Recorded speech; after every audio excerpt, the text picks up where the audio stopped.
Maruyung adalah sebuah desa di Kecamatan Pacet, Kabupaten Bandung, sekitar Ciparai. Di Desa Maruyung terdapat situs Batu Nancep, sebuah batu menhir yang dianggap sebagai peninggalan zaman Megalitikum. Tak jauh dari Maruyung terdapat situ atau Danau Cisanti, danau sakral bagi masyarakat Sunda kuno karena airnya dianggap suci. Kedua fakta ini merupakan indikator sederhana bahwa Maruyung merupakan pemukiman tua pra-Islam. Berita tertulis tentang keberadaan Maruyung adalah naskah Bujangga Manik. Sumber lain yang mencatat nama Maruyung adalah Babat Pasir Luhur.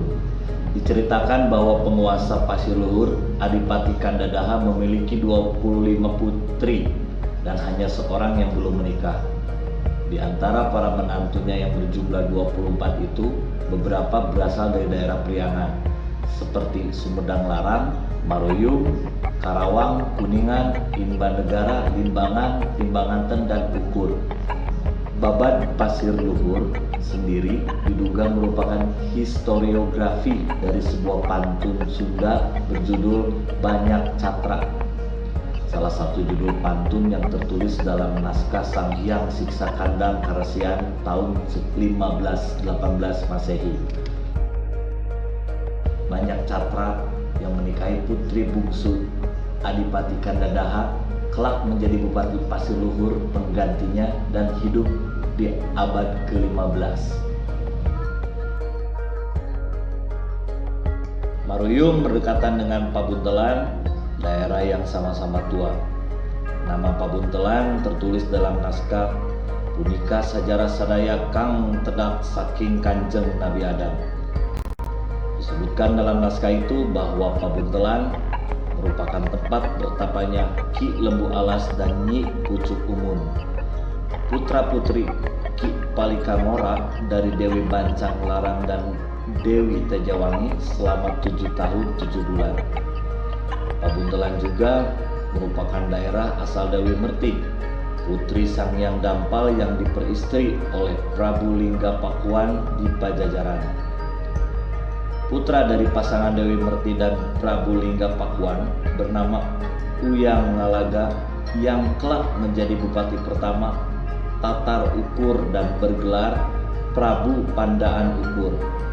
Atas saran Dewi Merti pula, Prabu Lingga Pakuan menyuruh Ki Palikamora untuk pergi ke Cirebon, memata-matai Kian Santang yang tengah melakukan islamisasi atas rakyat Priangan. Di tengah jalan, di wilayah Tegaluar, Ki Palikamora bersama 2 istrinya beristirahat. Alih-alih melanjutkan perjalanan, Ki Palikamora malah menikah dengan Dewi Anjani, Ratu Siluman penguasa hutan Ragas. Sang Hyang Dampal sendiri merupakan anak bungsu dari seseorang yang disebut Nu Kagungan Bumi Ukur di Gunung Sembung, Tegal, Padung. Setelah wafat, Sang Hyang Dampal yang disebut sebagai Islam Kawak dikebumikan di Gunung Kolotok, masih sekitaran Maruyung.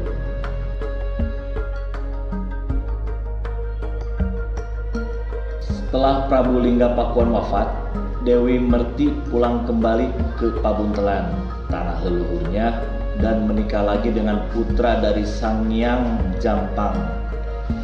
Sementara itu, setelah wafat, Prabu Pandaan Ukur, Uyang Ngalaga, digantikan oleh anaknya yaitu Dalem Dipati Agung.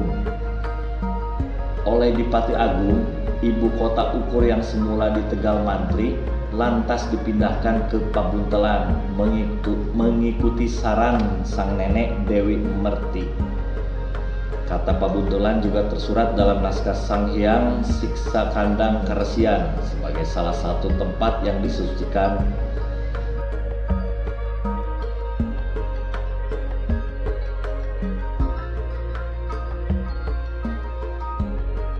Sumber tertulis lain mengenai Pabuntelan adalah tulisan pada lontar yang menyebutkannya sebagai bekasnya Dipati Ukur. Piagam tersebut sempat disalin oleh seorang Belanda bernama P. de Coupe de la Fayette pada tahun 1894.